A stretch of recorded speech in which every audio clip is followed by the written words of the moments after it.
एक बार इस वीडियो को पूरा जरूर देखें। सीताराम कैसे हुआ था हनुमान जी का जन्म, जानिए बजरंगबली के प्रकट का रहस्य।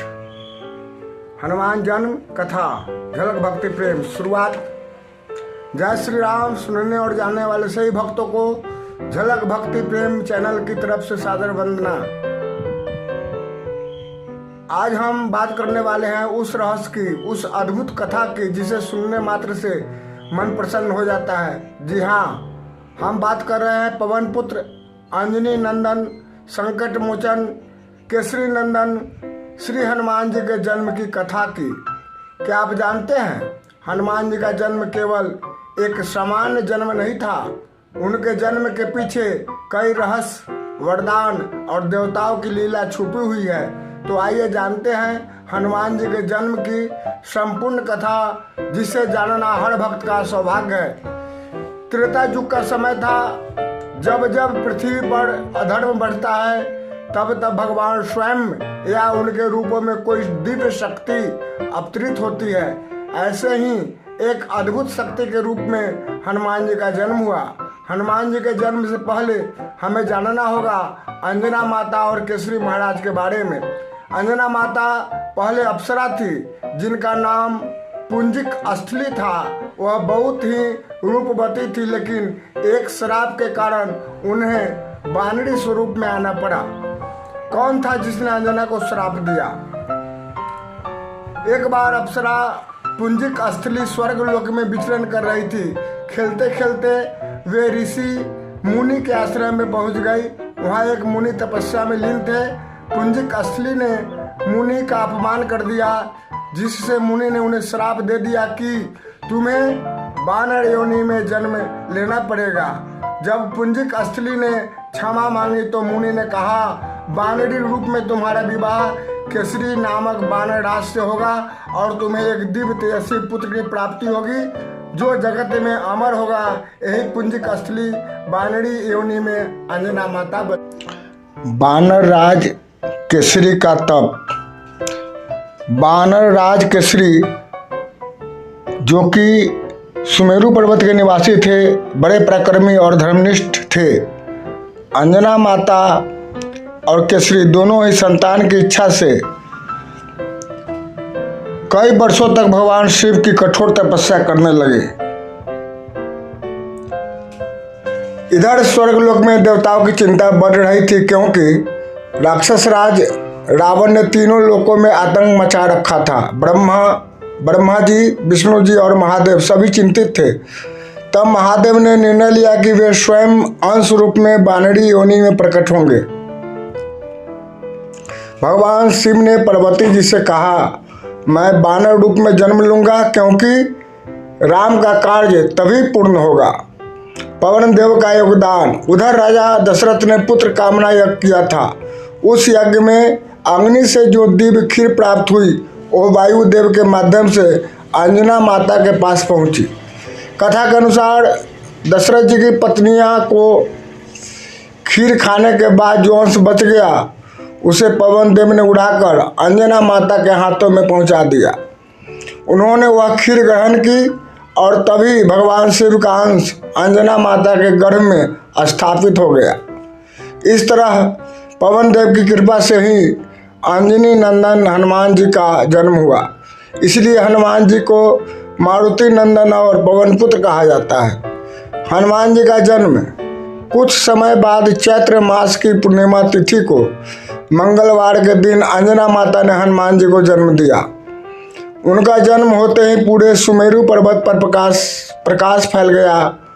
देवताओं ने पुष्प वर्षा की। स्वयं वायुदेव ने कहा, यह मेरा पुत्र है, यह बल, बुद्धि, विद्या और भक्ति से परिपूर्ण होगा। हनुमान जी का बाल्यकाल अत्यंत अद्भुत रहा। बचपन से ही उनमें अपार बल था। एक दिन जब वे भूखे हुए तो सूर्य देव को फल समझकर आकाश में उड़ गए और सूर्य को निगलने का प्रयास किया। इससे त्रिलोक में अंधकार छा गया। इंद्रदेव ने क्रोधित होकर अपने वज्र से हनुमान जी को आघात किया।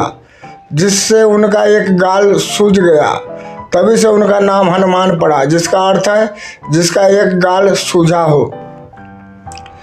इंद्र के वज्र से हनुमान जी को चोट लगते ही पवन देव क्रोधित हो गए और वायु का संचार रोक दिया। इससे त्रिलोक में जीवन संकट में आ गया। तभी देवता भयभीत हो उठे और ब्रह्मा जी ने हनुमान जी को अमरत्व का वरदान दिया। साथ ही अनेक देवताओं ने उन्हें शक्तियों का आशीर्वाद दिया। देवताओं से प्राप्त वरदान: ब्रह्मा जी ने वर दिया कि कोई भी अस्त्र शस्त्र उन्हें घायल नहीं कर सकेगा।